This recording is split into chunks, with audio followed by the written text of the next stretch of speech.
every tap would slide the screen to the left, and you'd have another screen and another, until eventually you were down this long, repetitive rabbit hole of navigation that no one could remember or understand. It was like, where am I? How did I get here? Where's that thing that I was just doing a minute ago? And I hated designing this way. Just a series of pages that are all sitting side by side to one another on the same flat, infinite plane. And eventually I decided that thinking about my designs this way was the problem. We don't design pages. We design components that are dynamic, that have multiple states, and that can appear in different combinations as they're needed. And that's how I started thinking about designing on the z-axis. So the z-axis is just the way we measure space above and below the x and y axes. Basically, it's a way to talk about designing up and down, with interfaces that are made up of elements that can move independently of one another. Designing on the z-axis usually involves two things: layers and transitions. A layer isn't a page, it's a location, a point on the z-axis where a piece of the interface sits. So a single view might be one component on one layer, or it might be made up of several components that are sitting on different layers. Transitions allow you to move elements around in interesting ways. So you can reveal things with a transition, like a secret panel or a new screen. You can close things, open things, travel to different areas of the page, of the app. You can also transition the view itself, like moving a camera like this so that the frame becomes wider.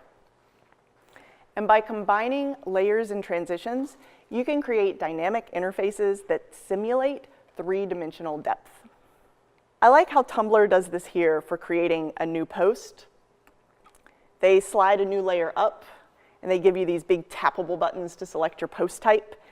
They're not loading that tree of new pages, right? There's no rabbit hole. They're just sliding components up based on my choices. So be careful.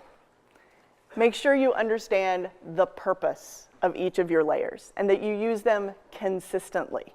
Layers should make it easier to understand your app and get things done, not shove things in a user's face that they don't care about. Remember that the arrangement of your layers should reflect the importance and value of each piece of information.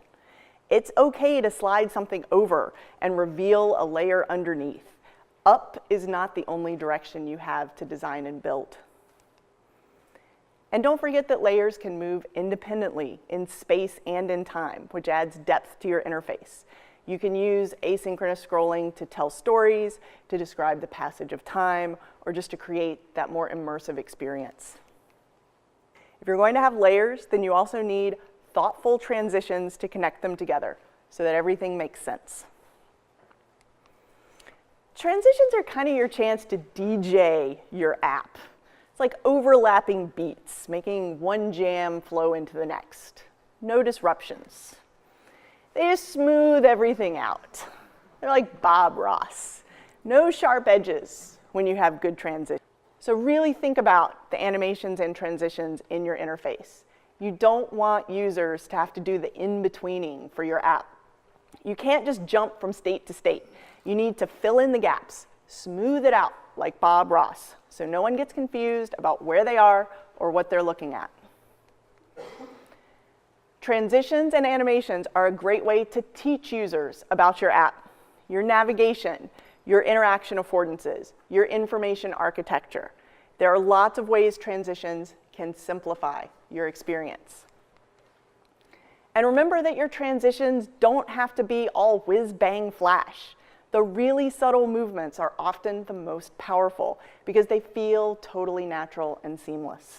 Unless you are planning to retire in the next 10 years, you are going to be designing interactions and interfaces that don't live on a screen. We are moving towards a world where technology interactions are omnipresent, where the line between you and your technology is blurred, and the line between your technology and the rest of the world gets fuzzier and fuzzier. And it's up to us as designers to keep pushing on these boundaries, to explore the edges and the fuzzy spaces in between.